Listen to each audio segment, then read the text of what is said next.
Hello and welcome to day 2 of Known. This is Student Stories, and today we're looking at the topic, is true wellbeing possible? My name's Esther and this is Kenneth. so today we're just going to be having a little chat about well-being, and Kenneth's going to share some of his experiences. So to start us off, Kenneth, could you tell us about kind of your experiences of well-being since being at university? Yeah, sure. As a final year student, this year is very, very different. And for me, I find that the positive side is quite enjoying is that I have the more time studying at home, avoiding the wet and cold weather, and just don't need to waste the time to just walking back into uni and traveling time. These kind of things can avoid it. But the other side is that I don't know how many first year students in here listening. I can't imagine how you're going through without knowing the real university life. For me, as a return student, I find it quite struggling too. This year, with a new grading system, for everyone, we can just work it through and achieve the highest grade. Doesn't matter how we are before in the first year and second year. So everyone around me just fighting for the last moment, like they're sleeping late, waking up early, trying to grab the best grade they can get. And like for me, I try to do the same too, sleeping late and waking up early. But I'm starting to feeling I'm losing myself. I don't know what I'm doing right now. But I just try to get the best I can this year. I don't know. I think one thing is because of my past experience before in uni or other academic life is that every time I'm just able to pass and go to next year. And I find it just so struggle. I think one thing is that I'm so fear that I'll fail in my final year. I'm not going to get the best grade I can get, like especially from Hong Kong, come all the way to UK too. So much I can lose too, and especially my parents invest so much. But I feel like it's like a spiral, keep rotating, and I'm keeping in the same point. I can't achieve. So I try to get as much as I can. But because of that, I'm sleeping late, waking up early. Physically, I'm drained, and I lost focuses. So yeah, and then my mentality just affecting. I can't really sleep. I'm feeling very anxious about everything, thoughts in my mind going on, and can't really eat. I from sometimes format too. A lot of symptoms from anxiety come up. So at the end, I box myself, not talk to anyone outside my uni life, and that's it. And so it's feeling a little bit fearful, a little bit uncertain, everything too.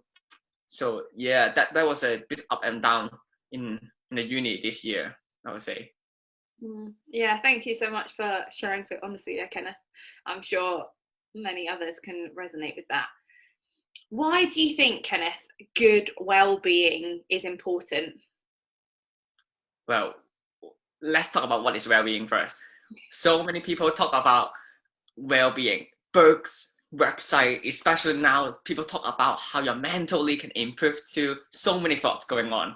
For me, I'm thinking that well-being, there's so many categories. It can involve in physical, mentally, financial, relationship, with everything too. And it's interrelatable too. And one of the three psychologists talk about Abraham Maslow. You might have heard of it.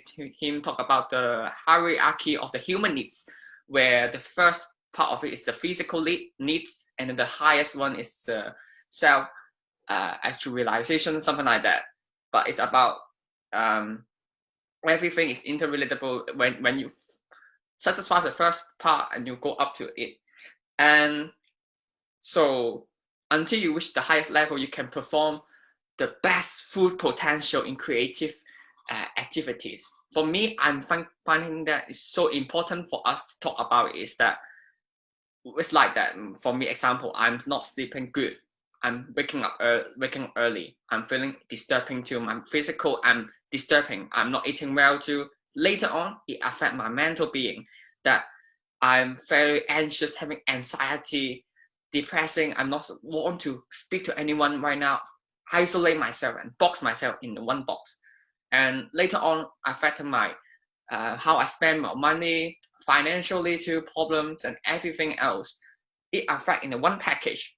And so especially my mental later is that in social media right now, our academic, we spend so much time in uni, in our screen, so much time in on our phone, and in social media. There's so many thoughts about how to be successful, how to be at different things, how people having a dream, a hope, going to and traveling. Hopefully, COVID will be finished sometime now. But it's just so many unnecessary thoughts putting in our mind, and I think it just some of the things is not even relatable to me while I'm looking at it, and it's just too much thought that the mental bombardment is coming into my head. So I decided to take it off. It's not the saying that it's a bad thing, but it's just helping me to grow my well-being. One of the things, and it's so important for people to talk about it as our well-being, especially this kind of time. Yeah, that's so helpful. I think helpful what you're saying in terms of, well-being is physical, mental, emotional. It encapsulates, so much of that. And I totally agree about the social media bombardment. I think even more when our life's on screens constantly, that actually our mental and physical and emotional well-being are really, really important. So yeah, thanks so much for that. Yeah. And then Kenneth, we know that you're a Christian. So how does your faith impact this idea of well-being? I say, for me and myself, not talk about other people too, saying that most of the time I really want to try to pursue for stable life and just stable and calm life. But when things come into like some circumstances come into cross that COVID come in out of my control, and I'm fear losing control. That moment, it's quite fearful and worry so much. But being as a Christian, that we have our identity securing God, knowing that we don't need to worry, knowing that I'm loved, and knowing that even myself maybe not worthy to, but God, through Jesus dying on the cross, that for making our relationship, my relationship with God is already repaired to restore that moment. I'm happy about it, and I don't need to do anything to earn the love, earn the relationship, because God loved me so much already, and He had done it for me, not my how much I need to do to earn His love.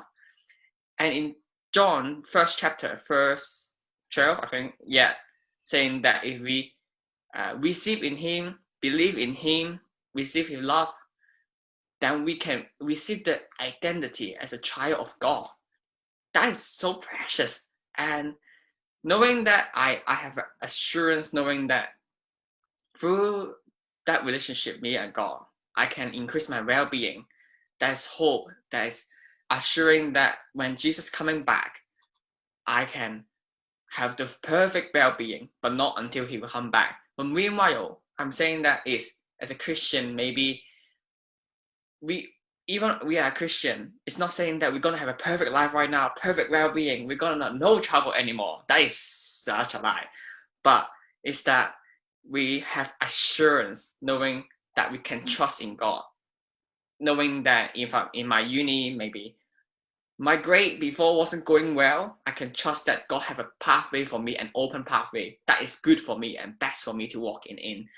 And I have a freedom. I just having freedom, that knowing that I don't need to worry so much. My heart, there is a word in Bible or people Christian always talk about shalom. Shalom is talk about peace, where we have a peace in God, that our heart can no worries, can be fearless and take comfort and confidence in God. That's one thing that I think really changes me, and I actually can feel that too. It's not only experience, but I actually can feel it, and I very, very real. In my Bible, in Psalms 91 saying about whoever depends in the shelter of the Most High will rest in the shadow of the Almighty. And I'm thinking just so moved that we can just rest in God, rest in His under the wings too. So yeah, but yeah, I'm just so enjoy that. Yeah, I can have trust and hope in Him. And even this is probably one of the hardest year in my academic life right now.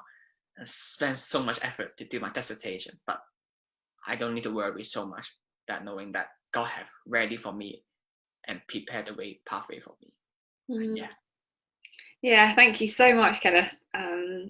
Yeah, I do think it's wonderful, isn't it, that the God of the Christian faith, the God we believe in, is one who draws close to us in times of need. He's not distant. And that amazing hope we have, as you shared, that one day when Jesus returns, he's going to recreate this world. And actually, there'll be no more suffering or pain, but actually our physical, mental and emotional well-being are going to be perfect because Jesus will return and remake all things.